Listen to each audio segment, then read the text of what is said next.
Lady Karen, Goat tells me you weren't happy with our offer. Would you prefer the debt was repaid in coin? What debt? I don't recall lending any of you lot me hard-earned gil. I may have tossed a talent or two in the Hideaway's coffers, but those were donations, and you can hardly call it charity if you go asking for it back. Of course not. But one good turn deserves another. And our circumstances have changed. Surely you wouldn't shun the gratitude of a pauper who happened to have become a prince. Oh, so you're a prince now, are you? Fine. But I'm selling it and taking what I'm owed, then you're getting the rest whether you like it or not.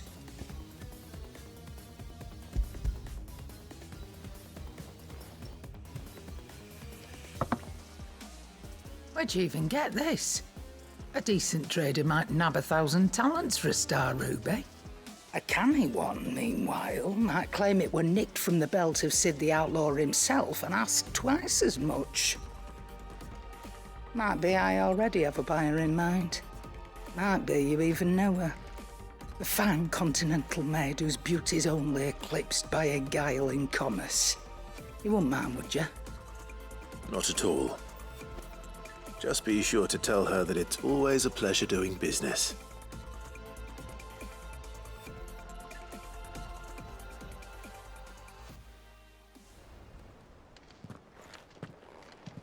I hear you ended up delivering all 3 stones. Thanks to this lump. I sometimes wonder what I pay you for. Speaking of which, I still haven't been paid last month's wages. Oh, so you remember what's owed to you then? Get your ass behind that disc of yours and don't get up before those ledgers are square. Right away.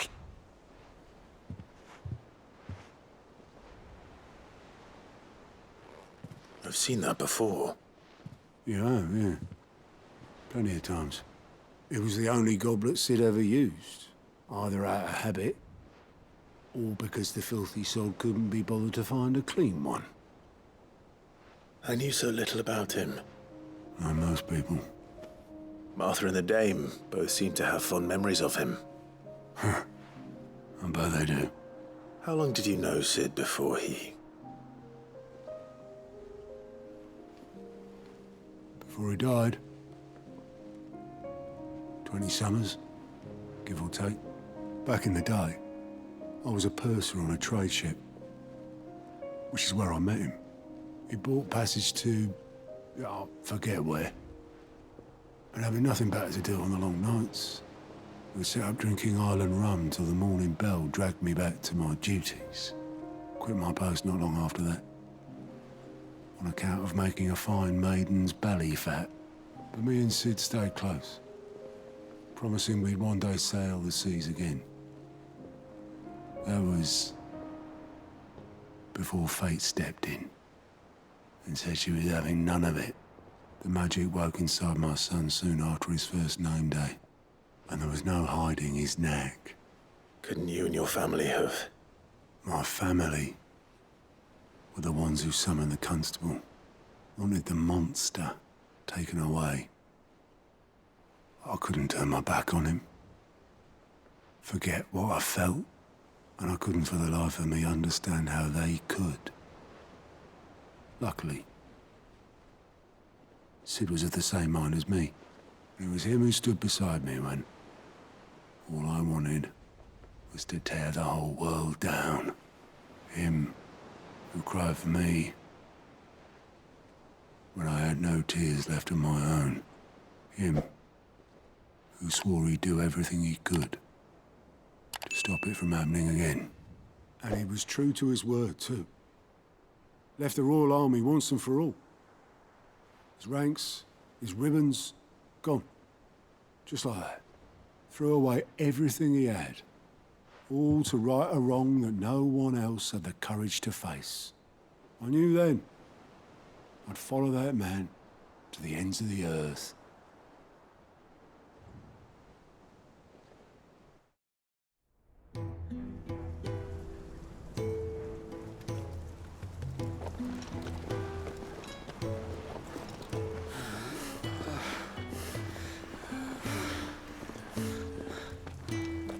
was always too clever for his own good, was Sid.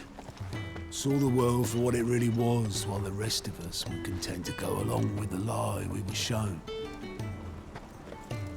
And it can't have been easy, bearing that burden alone.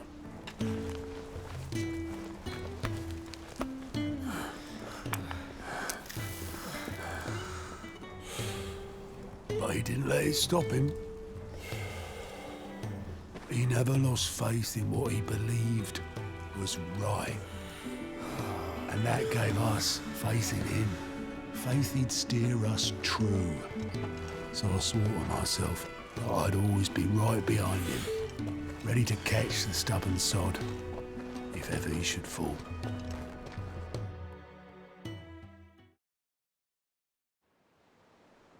But I couldn't even do that.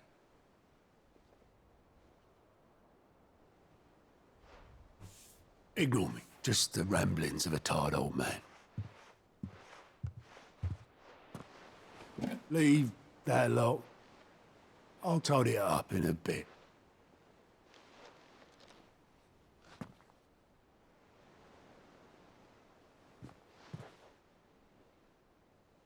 This is Sid's handwriting.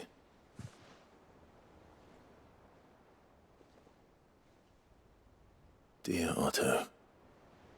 I may be drunk, but I wanted you to know this place would be fucked without you.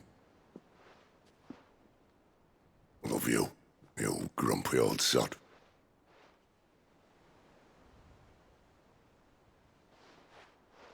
This note.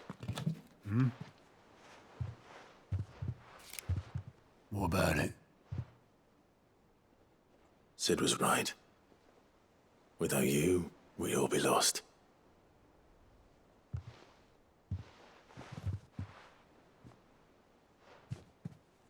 He should have bloody well said so then.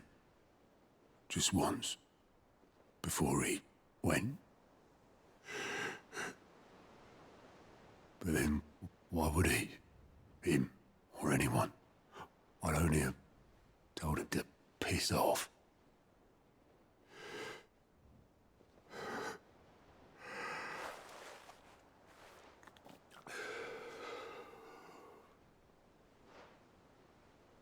You're wrong, though. Both of you.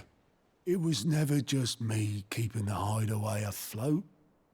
It was all of us. I just shoved people in the right direction. I barely seem to be able to do that anymore.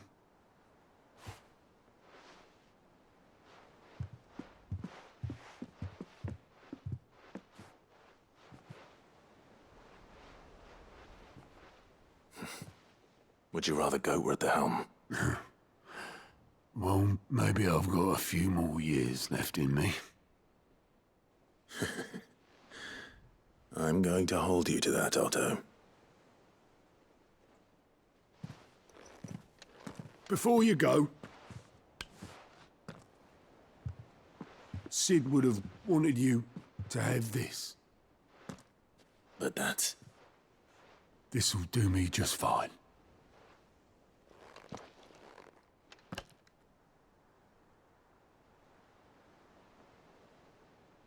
Thanks for the ray of sunshine. I'll see if I can't pay you back. already have.